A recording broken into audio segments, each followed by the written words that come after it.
Salut! Ça fait bien longtemps que j'ai pas fait une FAQ ni une prise de parole comme ça.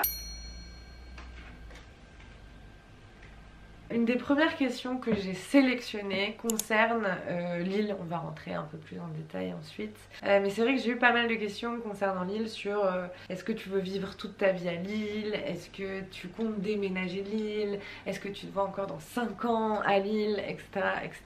Et en fait, j'en sais rien. Pour être très honnête, je pense pas que d'ici 5 ans je vais me retrouver à vivre en Argentine dans un chalet. Et en même temps, je sais pas de quoi demain est fait. C'est certain que j'adore l'île pour plusieurs raisons. Je suis à 1h30 en voiture de mes parents, j'ai mon mec qui est pas loin, j'ai mon appartement que j'adore, j'aime mon appartement pratiquement comme un membre de ma famille. C'est terrible d'autant aimer son appart. Dans l'instant T, j'adore vivre à Lille, j'ai pas du tout envie de changer de ville. C'est certain que plus tard, par plus tard, j'entends j'aspire à me marier, avoir des enfants, etc. Donc forcément, des enfants dans un T2, dans un petit appartement avec une seule chambre, c'est pas le plus évident. Donc c'est certain qu'à un moment je vais partir. C'est certain que je vais pas avoir envie toute ma vie d'être citadine, et c'est vrai que la nature me donne envie. Moi j'ai grandi en étant à côté de la mer et c'est quelque chose que j'ai finalement beaucoup aimé. Donc j'en sais rien de si je vais rester à Lille, et je pense que c'est pas des sujets qui m'animent ou qui m'obsèdent, pour la simple et bonne raison que j'ai tout le temps de voir quoi. Je me sens pas forcément enfermée dans des situations où j'ai pas l'impression qu'en habitant ici je me prive d'autre chose, et je me dis juste si à un moment j'en ai marre de Lille, je pars. Tout simplement, ça sera pas plus compliqué. Du coup, pour le moment, je suis très bien à Lille. Je sais pas forcément de quoi demain est fait. J'ajusterai selon ça. Je pense que du coup, c'est peut-être le bon moment d'arriver à la question sur où est-ce que tu te vois dans 5 ans. Et c'est vrai qu'il y avait beaucoup de sujets. Mariage, maternité, voyage, etc. Ça y est. Mais je pense que... Enfin, je suis pas très étonnée que les questions reviennent et... Bon, attends, je vais m'asseoir pour ça. Ah, on est un petit peu mieux là quand même en étant assis. Donc, où est-ce que je me vois dans 5 ans? Comme pour l'autre question, j'ai toujours ce truc de si je dis par exemple dans 3 ans j'aimerais bien être mariée, dans 5 j'aimerais bien avoir des enfants. Déjà de une, si ça se réalise pas, je considère que c'est un échec, parce qu'à partir du moment où je le dis, c'est que c'est vraiment... un truc vers lequel je me dirige, et dans l'instant T, j'en sais un peu foutrement rien si dans 3 ans je vais être mariée et si dans 5 ans je vais avoir des enfants. J'établis pas nécessairement de plan, ou en tout cas je suis pas dans une organisation particulière pour aller quelque part dans 5 ans, dans une certaine direction. Après, il est certain que il y a des choses qui me donnent envie pour plus tard et sur comment je vois ma vie plus tard. Notamment, en vrai, je vais rentrer dans le sujet mariage enfant. Personnellement, je me mouille dessus. Moi, c'est un sujet qui me travaille en quelque sorte, et je trouve que j'ai hyper évolué sur ma manière de penser là-dessus. En gros, quand j'étais plus jeune, quand j'avais 16-17 ans, enfin jusqu'à mes 16-17 ans on va dire, j'ai toujours dit je veux pas d'enfant, je veux pas d'enfant, je veux pas d'enfant, parce que j'aurais jamais suffisamment d'amour à donner à mon mari et mes enfants. J'étais super toxique, enfin pas toxique, mais j'étais très dans la noirceur à cette époque, dans le côté tout blanc, tout noir, et c'était souvent tout noir. Et en fait, ça c'est un truc qui m'est resté vachement en tête quand j'ai grandi, c'est cette dimension d'amour. Et en fait, je pense que j'ai beaucoup évolué déjà sur la notion d'amour, et surtout, je me souviens, mais comme de hier, quand j'étais en 3e année d'école de commerce, que j'avais une de mes collègues, j'étais en alternance donc j'avais des collègues, qui était enceinte, et je crois que c'était la première fois que je voyais quelqu'un d'enceinte autour de moi, et ça m'a complètement chamboulée. C'est-à-dire qu'à partir du moment où j'ai su qu'elle était enceinte, genre en plus 3 semaines après son ventre est sorti et tout, je n'ai fait que rêver d'enfant. J'ai rêvé que j'accouchais, j'ai rêvé qu'on me donnait l'enfant dans les bras, j'ai rêvé que j'apprenais que j'étais enceinte, je rêvais que j'apprenais que j'allais accoucher tout de suite maintenant. Il y a un truc qui s'est débloqué dans ma tête et au fond de moi. C'est vraiment au fond de moi que ça s'est développé et nourri, et j'ai commencé à ressentir un besoin viscéral d'être mère. En fait, j'ai l'impression que c'est pas sûr des explications que je vais donner, mais j'espère que saisir l'idée. Mais en gros, j'ai l'impression d'être comme déjà mère, mais sans enfant. Je sais que plus tard je serai mère, parce que c'est quelque chose que je souhaite, etc. Alors bien sûr, pas n'importe comment, pas avec n'importe qui. Mais du coup, vu qu'on rentre dans le triptyque enfant, mariage et tout, le mariage également, c'est quelque chose qui est très important pour moi. Par exemple, moi, les choses dans la manière dont je les vois se passer, c'est d'abord je me marie avec la personne. Pour moi, le mariage, c'est extrêmement sacré. Je suis pas du tout quelqu'un de religieuse. Enfin bref, pour le moment, et dans ma tête de 24 ans et dans comment j'espère mon futur, je veux me marier et jamais me séparer. Moi, j'ai des parents qui se sont jamais séparés, qui sont mariés depuis 30 ans. Enfin, il y a très peu de divorces autour de moi. Donc, bref, du coup, moi, comment je vois les choses et comment j'aimerais qu'elles se passent, mais après peut-être qu'elles se passeront totalement différemment et on n'en sait jamais rien. Mais du coup, je voudrais d'abord me marier, ensuite j'achète. Genre, je mets pas les sous en commun si. Enfin, je me vois pas acheter avec quelqu'un si la personne n'est pas prête à se marier avec moi. Donc, bref, on se marie, on achète et ensuite on fait des enfants. Je me sens un peu ringarde, mais en tout cas, c'est un peu comme ça que j'imagine les choses pour mon futur et je me dis peut-être qu'à 29 ans. J'aurais peut-être un peu plus un pied là-dedans, ou peut-être que pas du tout, ou peut-être que j'aurais plus du tout envie, mais à cet instant T, c'est plus ça qui me donne envie. Voilà. Regardez comme elle est belle, ma brindille. Qu'est-ce que je suis contente de l'avoir adoptée. C'est vrai que je vais pas plus reparler non plus de la petite brindoche que j'ai adoptée en Guadeloupe. C'est le meilleur chat que je pouvais adopter. C'est le chat parfait, c'est le chat de mes rêves. J'ai toujours rêvé d'avoir un chat câlin comme ça, collante, gentille, douce. C'est mon ombre. Bon, j'ai eu aussi des questions qui touchaient à deux choses que je vais associer à cet endroit ici du coup. Un, la lecture, deux, la clope. Alors la lecture, c'est un truc que j'aime énormément. J'ai lu des très bons livres cette année qui m'ont énormément plu et j'ai pratiquement fait des vidéos sur tous les bouquins que j'ai aimés tellement j'aime bien parler de livres. Je crois que c'est un sujet dont j'aime parler, la littérature, ce que je ressens, les émotions, ce qu'on vit au travers d'un livre, etc. Je trouve ça beau, je trouve ça grand, je trouve ça sensible, etc. Après, ce qui en est pour mon rythme de lecture et tout, j'ai vraiment des périodes où sur un mois je vais lire 3 livres, c'est-à-dire que c'est beaucoup. Et sur 5 mois, je vais en lire aucun parce que pas envie, pas envie. Enfin, vraiment pas inspirée par le livre, pas inspirée par le fait de prendre le temps, très envie d'être sur mon téléphone. Enfin, je pense que le téléphone aussi est quand même un problème majeur de ma vie. Enfin bref, la littérature et la lecture plutôt. Je pense qu'il y a un moment où je vais réavoir un meilleur rythme et surtout une constance dans le fait de lire. Mais c'est pas encore pour maintenant quoi.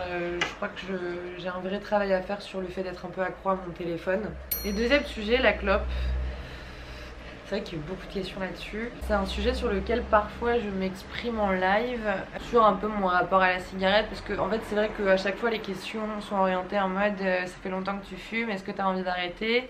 Oui, ça fait quand même pas mal d'années que je fume. On va dire que dès la fin du lycée, j'étais à peu près accro à la clope. Ça fait du coup 7-8 ans que je suis partie du lycée et j'ai pas envie d'arrêter. Et du coup, je pense pas qu'un discours de quelqu'un qui fume et qui n'a pas envie d'arrêter serve réellement à quelque chose, sachant que ça reste une addiction. Je suis complètement... Enfin, je le sais, hein, je ne vous incite pas à filmer. Et je considère aussi que j'ai une communauté qui est majeure et c'est le cas. Enfin, j'ai une communauté qui est majeure. Mais bref, tout ça pour dire que bah, c'est sûr que quand t'es juste dans ton addiction et que t'as pas envie d'arrêter, je vois pas forcément la pierre à l'édifice que je peux ramener en parlant de la clope. Je suis accro, je considère ça comme pratiquement un trait de ma personnalité d'être fumeuse.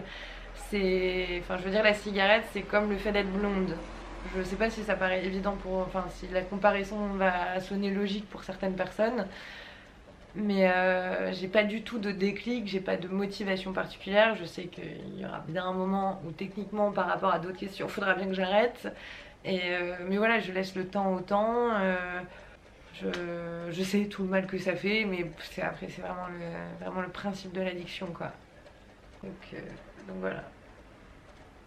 Bon, une question qui revenait beaucoup, enfin un sujet qui revenait quand même pas mal également, c'était le boulot, le fait que je sois influenceuse, créatrice de contenu, enfin comment je le vivais, puisque c'est vrai que je parle beaucoup de la solitude de mon métier. Je parlais aussi de beaucoup de choses sur Instagram, sur le fait que ça n'allait pas du tout pour ma société, patati patata. J'ai eu des problèmes comptables, où j'ai été très mal conseillée, très mal accompagnée, c'est peu de le dire. Enfin bref, il y a un gros sujet autour du travail et même de la motivation, de bah, si t'avais pas été influenceuse, qu'est-ce que t'aurais fait sinon? Déjà de une, qu'est-ce que j'aurais fait si j'étais pas influenceuse? Je pense que j'aurais eu un job à peu près similaire. J'aurais peut-être été... j'aurais sûrement bossé dans la communication ou peut-être dans l'art. Je pense qu'il y aurait eu toujours ce côté quand même assez artistique mais aussi assez stratégique qui me plaît parce que j'ai vraiment en passion la stratégie digitale, la stratégie d'influence, la stratégie de contenu, enfin je sais pas comment expliquer, enfin souvent quand je dis que je suis très passionnée par exemple tout ce qui est stats et tout, on s'imagine que je ne vis que pour ça, alors que c'est juste que j'ai une réelle curiosité sur comment un contenu impacte une personne, qu'est-ce qui fait qu'on s'intéresse à quelque chose, qu'est-ce qui fait qu'on donne de l'attention à quelque chose, comment tout ça fonctionne. Donc bref, je reste assez persuadée que j'aurais évolué dans ce même monde parce que ça a été assez naturel pour moi. Après c'est compliqué aussi de se projeter sur la question parce que quand je me suis lancée sur YouTube à 13 ans, on pouvait pas être influenceuse comme métier et au final on peut, donc même à 13 ans je pouvais pas dire ce que je voulais faire plus tard parce que ça n'existait pas encore. Et ça c'est un truc qui brainfuck aussi un petit peu. Et concernant du coup ce côté rapport au travail, rapport à tout ça, c'est vrai que j'ai pas mal évolué dessus. Quand je me suis lancée au début, j'ai eu ma première auto-entreprise, enfin que j'ai commencé à me rapprocher de l'argent finalement, hein, disons les choses telles qu'elles sont quand on se lance dans la vie active, c'est dans la vie active financièrement parlant. J'avais hyper en objectif de me dire ouais, moi à 30 ans, je veux faire 1 million, je veux faire autant, etc.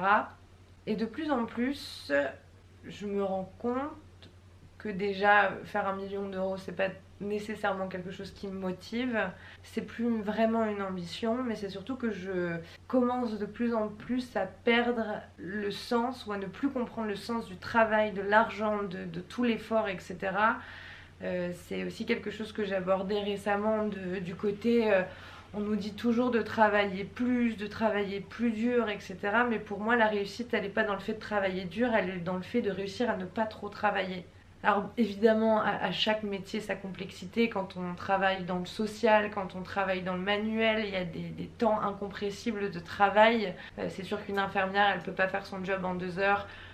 Par contre, quelqu'un qui travaille plus de manière dans l'administratif, enfin bref, dans tout ce qui est assez tertiaire, on va dire, et qu'on n'est pas au contact des gens, la logique de passer toujours plus de temps, de donner toujours plus d'énergie au travail pour de la croissance, je la comprends pas. Je commence à plus la comprendre et je comprends pas pourquoi on cherche tout le temps la croissance.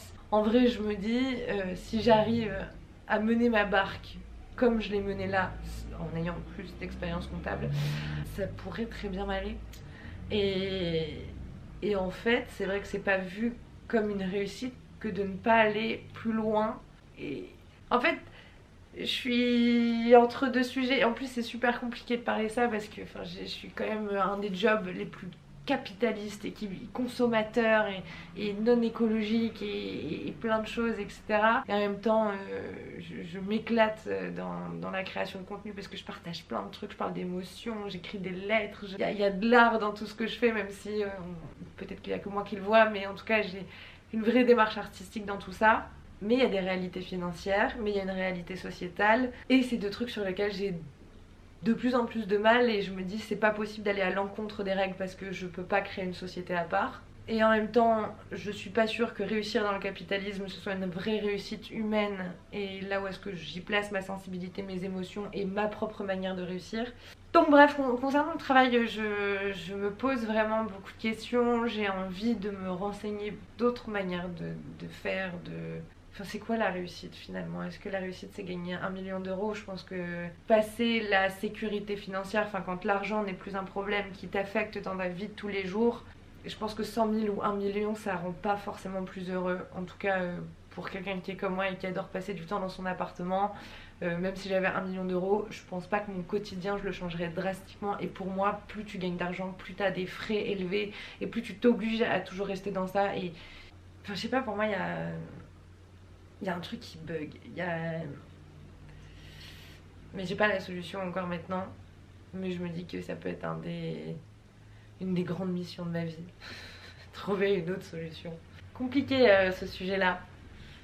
Je pourrais en parler pendant des heures. C'est un truc qui me passionne, mais c'est juste que je pense que j'ai pas toutes les réalités. Enfin voilà, tout est contestable et tout est contradictoire dans ce que je dis, mais je pense que c'est un peu le cas de tout le monde. Pas simple. Alors, les cours, c'est très marrant parce que pour beaucoup de gens, le fait que j'étais prof me donnait de la légitimité à avoir un travail. Comme si que, en fait, mon vrai taf, c'était d'être prof, alors que déjà, toutes les compétences que je tire pour mes cours viennent de mes 11 ans d'expérience sur les réseaux sociaux que j'ai réussi à professionnaliser. Et c'est surtout que les cours au début, et que j'ai démarré vraiment de mettre à mon compte, que j'ai arrêté mes études, arrêté mon alternance, machin et tout pour me mettre à mon compte, je voulais pas que faire de l'influence, parce que déjà la vie en tant qu'influenceuse, je me doutais bien que c'était pas très fun, et que j'avais aussi besoin de me prouver les choses, que j'avais besoin de beaucoup travailler. Donc j'étais influenceuse, j'étais prof en école de communication, commerce, hein, toutes les écoles un peu sup qui ont des modules sur les réseaux sociaux, la stratégie digitale. Je faisais aussi du freelance et en fait j'avais besoin de me prouver que j'étais pas juste une influenceuse, que j'avais un vrai travail qui était compliqué. Et c'est vrai que le fait de donner des cours en école de commerce, en école supérieure à 21-22 ans, ça me donnait quand même pas mal de légitimité sur ce que je faisais. Sauf qu'il est arrivé un moment où factuellement les cours ne me ramenaient pas tant d'argent. Enfin, ça peut paraître beaucoup quand on entend des 50-60 euros de l'heure, sauf que moi c'est encaissé par une société. On nous paye en effet les heures où on est là, mais pas les heures où on travaille sur les cours. Et un cours de 3 heures, c'est... En tout cas, de mon côté, je travaillais minimum 7-8 heures dessus. Enfin bref, ça me prenait beaucoup de temps, beaucoup d'énergie. Tout ce qui était correction de copie, rapport aux notes aux élèves, pédagogie vraiment juste d'élèves, etc. C'est pas un truc qui m'a passionnée. Enfin, moi, j'étais passionnée de venir raconter mon savoir, mon expérience, ma compréhension, mes convictions... Enfin, d'apporter une compétence professionnelle. Et en fait je me retrouvais à corriger des partiels pendant toute une journée où t'es pas payé pour le faire. Et en fait plus tu passes de temps sur ta correction, donc tu fais une bonne correction, mais en fait plus tu perds du temps pour quelque chose où t'es pas payé. Enfin voilà, et vraiment j'avais de plus en plus de trucs à corriger, ça me prenait de plus en plus de temps, j'en prenais de moins en moins de plaisir. Donc je me suis dit arrête. Tu adores enseigner, tu adores raconter des choses, il y a plein d'autres manières de le faire. Je pourrais me lancer à un moment dans la formation orientée aux professionnels du secteur, même aux personnes qui ont envie de se former. J'aurais pas de copie en tant que telle et j'aurais pas une note à la fin à mettre à quelqu'un. Et vraiment le principe des notes m'a ultra saoulée. Donc j'ai décidé d'arrêter les cours, je me ferme pas du tout à la formation et je pense que la formation sera toujours une partie de ma vie. Mais je pense qu'elle sera faite différemment. Je vais regarder un peu s'il y a des questions, des sujets que j'ai évités. Enfin, je pense pas que je les ai évités foncièrement, mais un podcast bientôt, c'est une question qui revient beaucoup et qui me fait un bien fou à l'ego, je vous le cache pas. Mais je pense que un podcast, ça serait très compliqué vis-à-vis de ma personnalité. J'ai adoré faire des podcasts avec d'autres créatrices, notamment Ticia et Juliette Katz, les 2 podcasts que j'ai fait finalement. J'ai adoré, mais j'ai beaucoup de mal à parler et à aller en profondeur dans un sujet, surtout si à la fin c'est moi qui dois publier le truc. J'ai toujours peur j'ai vraiment peur de blesser ou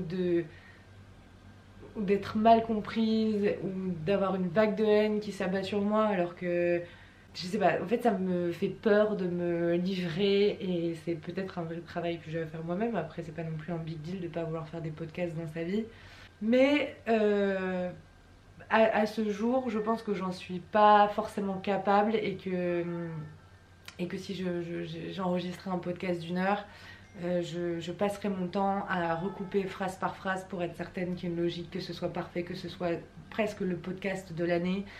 Et je pense que c'est peut-être trop à l'encontre même de l'univers et de l'essence du podcast qui est beaucoup plus spontané. Et peut-être que j'ai peur de ne pas réussir à avoir cette spontanéité en étant seule parce que je me... Voilà, ce signe-là, c'est la phrase que je veux dire mais j'arrive pas. Et on va clôturer par cette question, quelque chose à dire à la Héloïse de janvier 2023. Et bah pour 2023, accroche-toi ma belle. Ça va pas être facile pour toi-même, pour toutes les émotions que tu vas ressentir, pour toute l'anxiété que tu vas traverser pour la première fois de ta vie. Mais tu vas t'en remettre et tout passe, tout finira par passer, tout se remettra dans l'ordre, mais c'est un travail personnel. Donc voilà. J'espère que cette FAQ vous aura plu. Je vais sûrement ne pas vraiment faire de vidéo avant la fin de 2023 ou peut-être un épisode spécial chez mes parents. Ça reste à voir. Mais voilà, on se retrouve très certainement et sans aucun doute en janvier. Vraiment merci pour cette année. Merci beaucoup pour cette année. Voilà. Abonnez-vous et laissez un pouce et un commentaire. Ça c'est très cool aussi. Des bisous. 2023, tu n'as pas vraiment été mon année préférée. Et en même temps, tu m'as apporté tellement. Tu m'as permis d'y voir plus clair sur mes relations, sur l'amour, la famille, les amis, mes attentes, sur moi et qui je suis. Tu m'as aussi mise à l'épreuve de nombreuses fois. J'ai vécu de très gros hauts, mais j'ai aussi affronté de très gros bas. 2023, tu étais intense, effrayante, inspirante. Je te quitte sans te regretter, mais je n'oublie pas ce que tu m'as appris. J'ai hâte de voir ce que 2024 me réserve.